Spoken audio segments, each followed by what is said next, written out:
Wahyu 5, kitab yang dimeterai, singa Yehuda dan anak domba.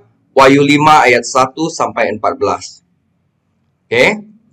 Wahyu 5 ayat 1 sampai 3. Maka aku melihat di tangan kanan dia yang duduk di atas takhta itu sebuah gulungan kitab yang ditulisi sebelah dalam dan sebelah luarnya dan dimeterai dengan 7 meterai. Divisualisasi ya, saudara. Kita sudah belajar di Wahyu 4 tentang tahta Allah. Ini yang duduk di sana, ya. Dan aku melihat seorang malaikat yang gagah yang berseru dengan suara nyaring, katanya, siapakah yang layak membuka gulungan kitab itu dan membuka meterai-meterainya? Tetapi tidak ada seorang pun yang di sorga atau yang di bumi atau yang di bawah bumi yang dapat membuka gulungan kitab itu atau yang dapat melihat sebelah dalamnya. Oke. Dulu, ini kata kuncinya itu adalah sebuah gulungan kitab dengan 7 meterai, dan seorang malaikat yang gagah itu memproklamirkan siapa yang dapat membuka meterai ini, tetapi tidak ada seorang pun yang dapat membuka atau melihat. Oke, saya mulai dulu dengan gulungan kitab. Gulungan kitab yang dimeterai. Setelah surat-surat ke 7 jemaat di Asia Kecil, Yohanes naik melalui sebuah pintu di surga. Dia menyaksikan tahta Allah, ini Wahyu 4, dan 4 makhluk hidup, serta pujian mereka kepada dia yang duduk di tahta. Maka itu di dalam Wahyu 5, Yohanes melihat di tangan kanan yang duduk di tahta, sebuah gulungan kitab. Ini gulungan kitab. Apa yang Yohanes lihat adalah Biblion. Hampir pasti sebuah gulungan papirus, bukan buku atau kodeks seperti yang divisualisasikan oleh banyak orang. Jadi ada gulungannya seperti gulungan ini. Oke, kita visualisasikan. Penting, ada 7 meterai. Kitab yang bermeterai 7. Gulungan ini memiliki tulisan di bagian depan dan di belakang, yang umum di dunia kuno. Terkadang kedua sisi akan digunakan karena bahan kertas mahal, atau hanya karena panjang konten yang akan diekspresikan. Gulungan yang dilihat Yohanes diamankan dengan 7 segel, 7 meterai, untuk mencegah pembukaan yang tidak sah. Gulungan yang disegel bukan untuk menyembunyikan isinya, tetapi untuk menjaga gulungan tetap tertutup, juga untuk melindunginya dari perubahan dan gangguan. Jadi takut kalau ada orang mau berubah-ubah isi ini, jadi disegel ini untuk melindunginya dari perubahan dan gangguan, bukan untuk menyembunyikan isinya.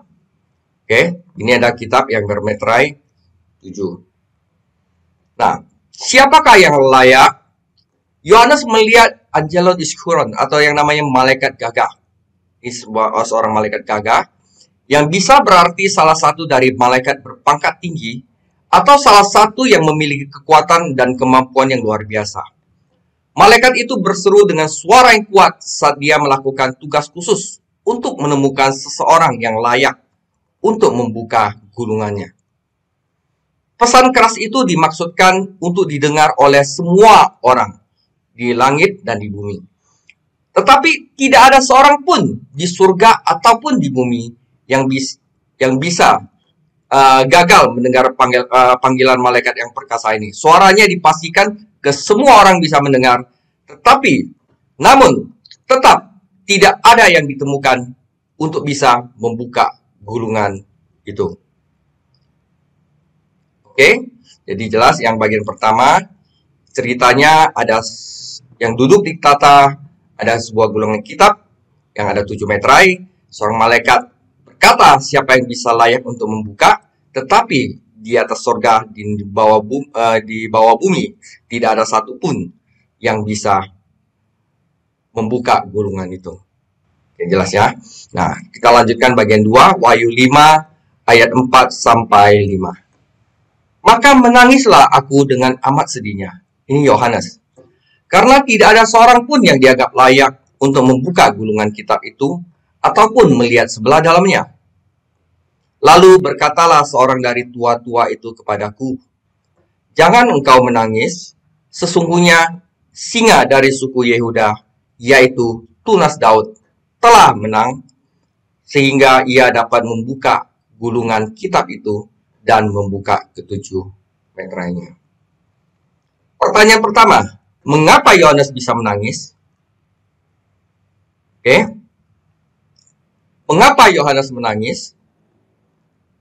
Kalau kita dengar malaikat itu berkata dengan nyaring dan tidak ada yang bisa membuka, kita seperti biasa-biasa aja ya. Tapi mengapa Yohanes menangis?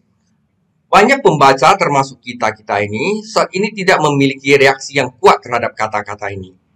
Namun dalam konteks penglihatan ini, nasib seluruh alam semesta tampaknya bergantung pada menemukan seseorang yang layak untuk membuka segel gulungan itu.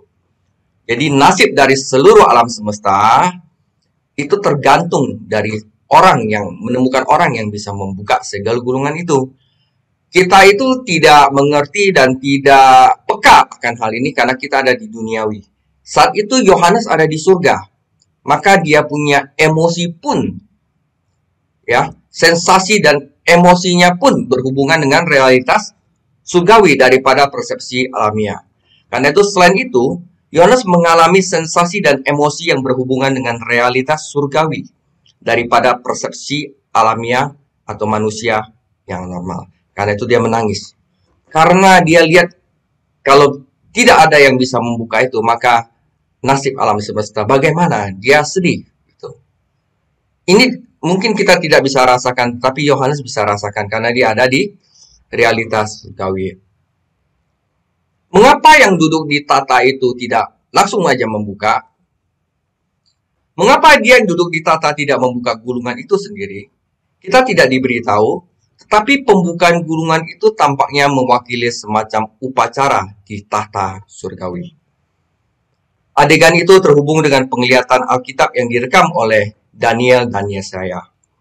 Dalam Daniel 7 ayat 13-14, dikatakan seorang seperti anak manusia datang kepada yang lanjut usia dan menerima kekuatan, kekuasaan, dan kemuliaan. Ya. Dan Yesaya 29 ayat 11-12, maka bagimu penglihatan dari semuanya itu seperti isi sebuah kitab yang termeterai. Apabila itu diberikan kepada orang yang tahu membaca dengan mengatakan, baiklah baca ini, maka ia akan menjawab, aku tidak dapat, sebab kitab itu termeterai. Berarti harus ada seseorang yang menerima, yang layak menerima kemuliaan, kekuatan, dan kuasa baru bisa dapat membuka gulungan itu. Seperti apa orang yang bisa membuka gulungan itu? Nah, di sini dijelaskan. Singa Yehuda. Biasanya dalam penglihatan apokaliptik Yahudi, pelihat mengajukan pertanyaan kepada yang mengungkapkan. Tetapi di dalam Wahyu, teknik yang biasa ini tidak ada. Yohanes sedang diperlihatkan sesuatu tanpa disuruh atau ditanyakan di pihaknya. Tetapi, salah satu dari 24 tua-tua yang mengucapkan sepatah kata harapan kepadanya, Yohanes tidak perlu menangis, karena singa dari suku Yehuda yang juga disebut tunas Daud, dia tidak perlu nangis karena ada singa dari suku Yehuda dan yang disebut juga tunas Daud yang bisa membuka metra itu. Istilah idiomatik ini mewakili gelar kerajaan mesianik. Nah, pertanyaannya, mengapa singa Yehuda? Hanya singa Yehuda yang bisa membuka ketujuh metra itu. Oke, sebelumnya kita harus menelusuri asal usul kenapa disebut singa Yehuda. Oke. Nah, dalam Kejadian 49 ayat 8 sampai 10, ya, Yehuda, engkau akan dipuji oleh saudara-saudaramu, tanganmu akan menekan tengkuk musuhmu, kepadamu akan sujud anak-anak ayahmu. Yehuda adalah seperti anak singa, setelah menerkam engkau naik ke suatu tempat yang tinggi. Hai anakku, ia meniarap dan berbaring seperti singa jantan dan seperti singa betina. Siapakah yang berani membangunkannya? Tongkat kerajaan tidak akan beranjak dari Yehuda ataupun lambang pemerintahan dari antara kakinya. Sampai dia datang yang berhak atasnya, maka kepadanya akan takluk bangsa-bangsa.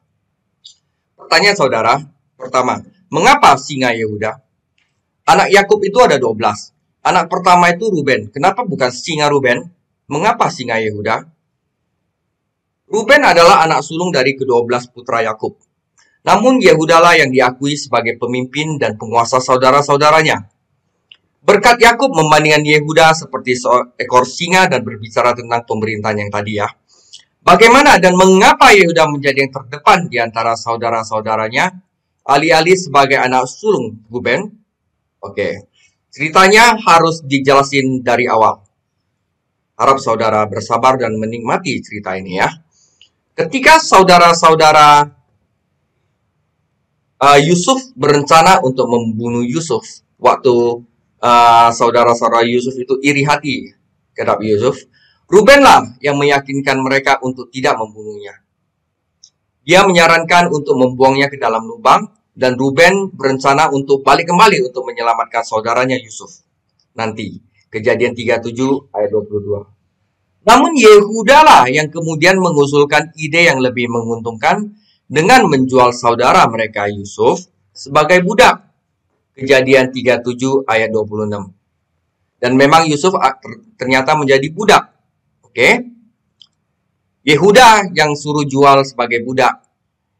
Ruben malah dia sengaja untuk membuangnya ke lubang dan rencana untuk menyelamatkan saudaranya Yusuf. Nah, cerita ini ada di Kejadian 17. Nah, tiba-tiba di Kejadian 18, kisah ini bergeser dari Yusuf yang dibuang, yang lagi pergi ke Mesir, ke seluruh bab tentang Yehuda dan Tamar, yaitu Kejadian 38. Dan tiba-tiba lagi Kejadian 39 kembali ke Yusuf lagi di Mesir. Nah, fakta-fakta kunci kehidupan Yehuda sengaja menyela kisah Yusuf. Nah, ini penting banget saudara ya. Nah, 37 kita udah tahu di mana idenya si Yehuda untuk menjual Yusuf menjadi budak, sehingga Yusuf pun jadi budak. Nah, setelah Yehuda beranjak dewasa dan menikah, mempunyai 3 anak, ya. Anak pertama anak kedua Onan, anak ketiga Shelah, ya. Nah, putra Yehuda yang pertama menikahi Tamar dan meninggal. Saudaranya Onan mengambil Tamar sebagai istrinya dan meninggal juga. Yehuda memiliki seorang putra lagi, Shelah, yang masih terlalu muda. Akhirnya ia meminta Tamar menunggu hingga anak ketiganya tumbuh dewasa dan bisa menikahinya sesuai dengan aturan perkawinan Lewi. Jadi kalau misalnya seorang wanita menikahi kakaknya meninggal, maka adiknya harus menikahi jandanya kakaknya, gitu. Oke? Jadi anak pertama mati, anak kedua pun mati, anak ketiga masih kecil. Jadi dia minta janda anaknya itu tunggu sampai anak yang ketiganya itu beranjak dewasa. Tetapi setelah Shelah dewasa, Yehuda menarik kembali kata-katanya, menolak untuk mengizinkan Shelah menikah dengan Tamar. Tampaknya dia takut bahwa anak ketiganya juga akan mati, karena anak dia tinggal yang satu ini namanya Shelah. Oke? Jadi Tamar mengambil tindakan sendiri. Dia berpura-pura menjadi pelacur. Yehuda kena umpan. Dan Tamar hamil oleh Yehuda, ayah mertuanya sendiri. Jadi waktu Yakub kehilangan Yusuf, dan dia tinggal Benjamin saja dari istrinya kesayangan yang namanya Rahel, sama seperti Yehuda kehilangan kedua putranya dan tinggal Shelah saja. Jadi kehilangannya Yakub atas Yusuf sejalan dengan kehilangan Yehuda atas kedua putranya. Seperti Yehuda hanya memiliki Shelah, Yakub juga hanya memiliki Benyamin yang tersisa. Pertemuan antara Yusuf dan saudara-saudaranya di Mesir dibangun di atas strategi pribadi dan drama keluarga. Ini penting sekali saudara. Ini untuk menjelaskan kenapa dinamakan singa Yehuda. Oke. Akhirnya Yusuf naik ke atas kekuasaan di Mesir. Ya, saudara-saudaranya itu ada kelaparan, akhirnya dia orang ke Mesir untuk meminta makan. Oke, setelah itu ketemulah Yusuf, tapi saudaranya tidak mengenal dia. Jadi setelah melihat saudara-saudaranya bertahun-tahun kemudian, Yusuf menyembunyikan identitasnya dan membuat skenario yang rumit untuk menguji mereka. Untuk menguji apakah kakak-kakaknya masih seperti dulu. Oke, pertama-tama dia menuduh saudara-saudaranya sebagai mata-mata dan menuntut agar mereka membawa Benyamin yang nggak ikut ke Mesir.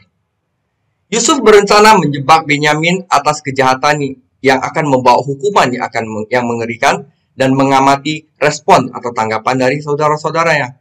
Oke, jelas ya. Jadi Yusuf itu minta Benyamin dibawa dan dia pura-pura kasih suatu hukuman yang keras pada Benyamin. Yusuf dan Benyamin itu adalah saudara kandung. Ya, dari istri Yakub namanya Rahel. Oke. Nah, tetapi dia hanya untuk mengetes saudara-saudaranya gitu. Jadi Yusuf memerintahkan sebuah piala perak untuk disembunyikan secara rahasia di dalam karung Benyamin, adik kandungnya sendiri. Jadi tanpa menyadari skenario Yusuf, saudara-saudaranya menyatakan diri mereka tidak bersalah karena memang mereka tidak bersalah. Itu hanya jebakan yang Yusuf uji mereka dan menyatakan bahwa siapapun yang ditemukan dengan piala perak yang dicuri harus dibunuh, sementara yang lainnya akan menjadi budak. Akhirnya Benyamin kedapatan bersalah karena mereka itu merobek pakaian mereka dan berduka atas kehilangan yang tak terhindarkan. Mereka sedih. Gitu. Ternyata Benyamin ada piala perak itu. Nah, awalnya Yakub menolak untuk mengizinkan Benyamin pergi ke Mesir karena dia takut kehilangannya. Dia kan tinggal satu aja Benyamin itu. Yehuda meyakinkan dia dengan mengambil tanggung jawab pribadi untuk Benyamin. Sekarang di Mesir, Yehuda memiliki pilihan untuk meninggalkan Benyamin seperti yang dulu dia lakukan terhadap Yusuf bertahun-tahun sebelumnya, atau mencoba menyelamatkannya. Kali ini, Yehuda memberikan nyawanya sendiri sebagai ganti Benyamin. Kejadian 44, 30-34. Dan saat itulah Yusuf tidak dapat menahan dirinya dan menangis di hadapan saudara-saudaranya. Dia mengungkapkan siapa dia sebenarnya dan bahwa dia telah memaafkan mereka. Terlepas dari semua dosa Yehuda dan kelemahannya, di mana Yehuda dulu jual saudaranya menjadi budak, ya, tidak memberikan anaknya sesuai dengan perkawinan Lewi, ya, main pelacur dan akhirnya ternyata itu adalah menantunya sendiri, ya kan? Tapi terlepas dari dosa dan kelemahannya Yehuda ternyata yang muncul sebagai pemimpin sejati di antara saudara-saudaranya daripada Ruben. Momen kunci dalam cerita ini adalah ketika Yehuda menjadi rela mati atau menjadi budak selamanya untuk mengorbankan dirinya sendiri. Ini penting saudara.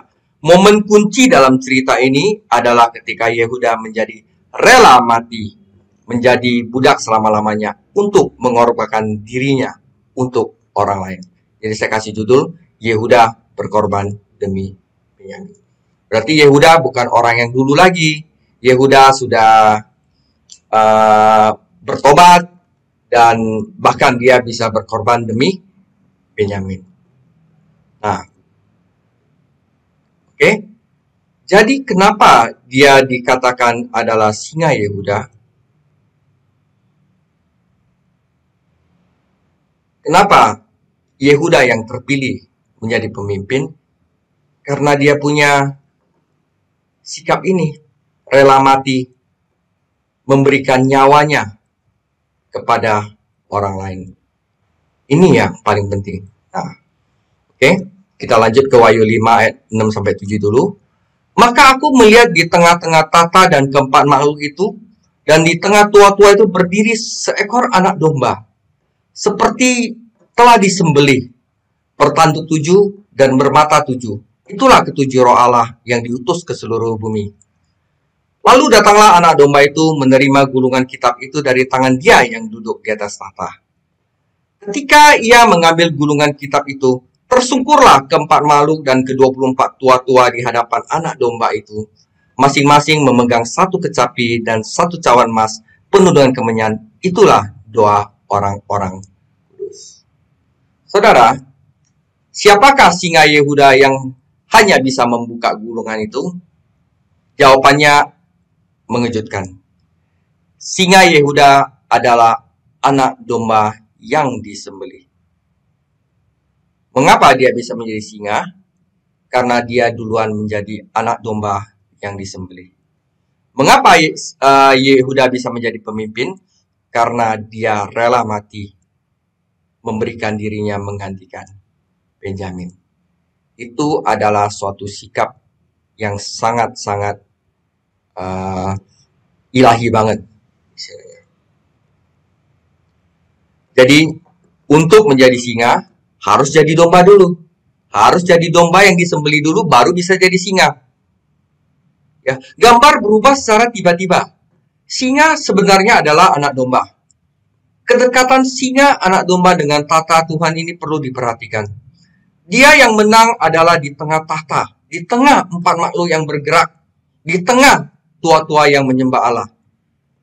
Ketika anak domba mengambil gulungan itu, keempat makhluk dan tua-tua itu bersujud di hadapannya. Singa Yehuda maupun anak domba yang disembelih adalah Tuhan Yesus Kristus. 7 tanduk dan 7 mata. 7 tanduk karena tanduk adalah lambang kekuasaan dan 7 adalah angka sempurna. 7 tanduk menunjukkan kekuasaan yang absolut, kekuasaan yang paling tinggi. Yesus Kristus yang berkuasa dan tak terbatas. Dia bisa menghancurkan semua musuhnya dan dia dapat sepenuhnya menyelamatkan semua yang datang kepada Allah melalui dia. Dan 7 mata menunjukkan pengetahuan dan kebijaksanaannya yang tak terbatas. Dan 7 roh Allah menunjukkan pemeliharaannya yang sempurna terhadap manusia. Nah, saudara, dan mereka menyanyikan suatu nyanyian baru, katanya, engkau layak menerima gulungan kitab itu dan membuka meterai-meterainya. Karena apa? Karena engkau telah disembelih dan dengan darahmu engkau telah membeli mereka bagi Allah dari tiap-tiap suku dan bahasa dan kaum dan bangsa. Dan engkau telah membuat mereka menjadi suatu kerajaan dan menjadi imam-imam bagi Allah kita dan mereka memerintah sebagai raja di bumi. Maka aku melihat dan mendengar suara banyak malaikat sekeliling tahta, makhluk-makhluk dan tua-tua itu. Jumlah mereka berlaksa-laksa dan beribu-ribu laksa. Katanya dengan suara nyaring, anak domba yang disembelih itu layak untuk menerima kuasa, kekayaan, hikmat, kekuatan, dan hormat, kemuliaan, dan puji-pujian. Ingat ya kata layak, worthy. Nah, Yohanes melanjutkan suratnya dengan menjelaskan keselarasan liturgi surgawi yang berhubungan dengan perbuatan anak domba. Yaitu apa? Karena dia rela disembelih. Karena anak domba itu telah disembelih. Itu yang membuat dia layak. Yang membuat dia layak itu adalah kerelaan berkorbannya itu. Jadi semakin banyak yang bergabung dalam penyembahan anak domba. Sekarang bukan hanya 4 makhluk dan 24 tua-tua yang memujinya, tetapi juga berjuta-juta malaikat yang bergabung dalam liturgi ini. Dengan demikian, penyembahan anak domba telah bertumbuh secara eksponensial. Saudara, singa dari suku Yehuda menerima penghormatan tertinggi dengan memenuhi fungsi pengorbanannya dan imamatnya. Seperti Yehuda yang memberikan nyawanya kepada Benyamin, sikap inilah. Dan seperti pada gembala yang baik, perumpamaan gembala baik dalam Injil Yohanes yang diberitakan oleh Tuhan Yesus sendiri, anak domba telah mengorbankan hidupnya sendiri untuk orang lain, bangsanya sendiri, dan juga dari setiap bahasa, suku, bahasa, dan bangsa. Dia telah membelinya dengan darahnya. Yohanes 10 ayat 11, akulah gembala yang baik, gembala yang baik memberikan nyawanya bagi domba-dombanya. Yaitu di tempat lain, tidak ada kasih lebih besar daripada seorang sahabat memberikan nyawanya kepada sahabatnya. Jadi kenapa dia itu layak untuk membuka gulungan kitab? Karena dia telah disembelih. Jadi bagi manusia mungkin ini suatu kekalahan. Tetapi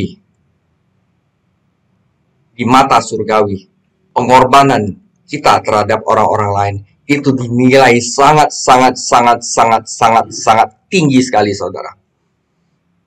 Yesus sendiri berkata, tidak ada kasih yang lebih besar daripada seorang mengorbankan nyawanya kepada sahabat-sahabatnya. Karena itu Yehuda menjadi singa Yehuda, karena dia bersedia mengorbankan nyawanya terhadap Benyamin.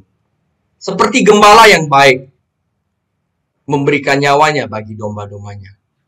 Seperti Tuhan Yesus memberikan nyawanya kepada kita semua, kepada seluruh dunia.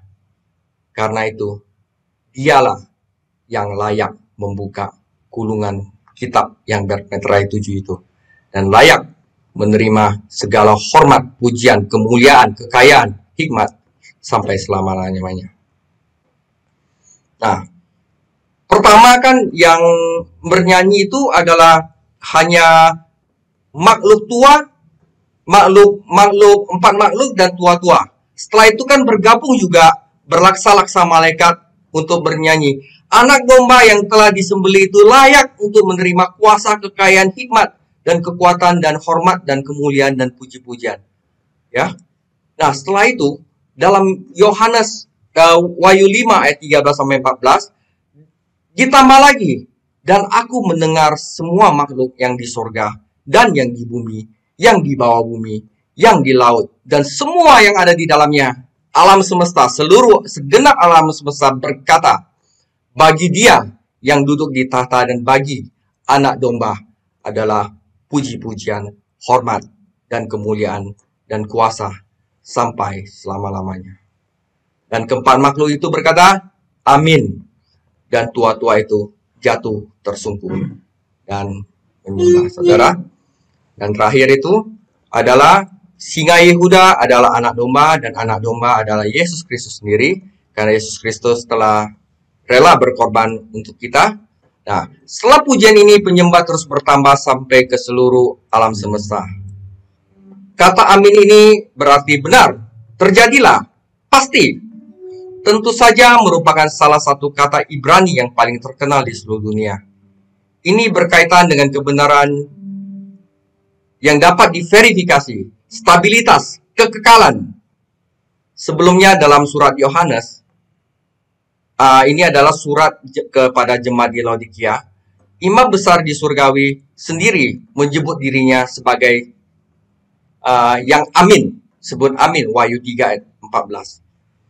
Dengan demikian, Wahyu secara harfiah mengidentifikasi singa, anak domba, dan Yesus Kristus dengan kebenaran dan stabilitas tertinggi. Ia digambarkan sebagai saksi yang setia dan benar, dan permulaan dari ciptaan yang bisa menjadi sandaran keberadaan dan nasib seluruh alam semesta. Saudara, jadi itu sharing saya. Jadi simpel sekali, mengapa anak domba singa Yehuda itu yang layak membuka gulungan dan menerima segala hormat, puji-pujian, karena sebelumnya ia menjadi anak domba yang rela mengorbankan nyawanya atau hidupnya terhadap orang lain. Itu adalah kualitas yang paling dicari di surga. Oke? Nanti saya akan tambahkan sedikit kepada surat kepada jemaat di Laodikia. Tapi ingat dulu ya bahwa imam besar surgawi yaitu Yesus sendiri menyebut dirinya sebagai amin, digambarkan sebagai saksi yang setia dan benar dan permulaan dari ciptaan. Nah, saya akan men-sharingkan satu hal yang ada di Laodikia. Sebentar.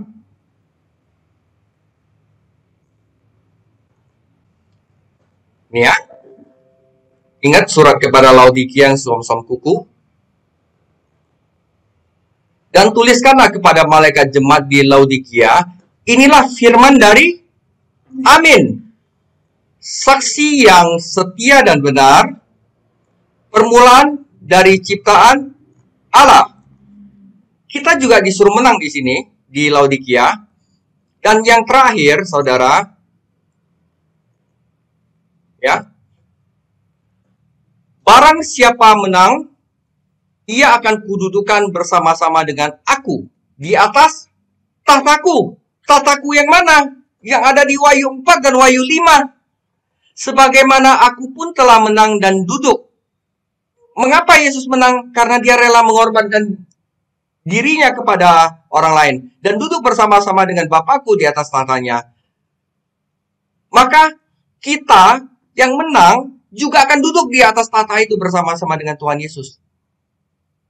Bayangkan, kita duduk di sana, tua-tua, 4 makhluk, tua-tua, dan berjuta-juta malaikat datang menyembah Yesus. Dan kita ada di samping Yesus. Apa yang kalian rasakan? Tetapi barang siapa yang menang. Nah, ada hubungannya dengan tahta. Jadi ketika kita belajar Wahyu 4, Wahyu 5, kita belajar Wahyu 3 lagi, ini lebih jelas lagi. Karena kita sudah belajar tentang tahta di sini. Oke? Itu aja sharing saya. Tuhan Yesus memberkati.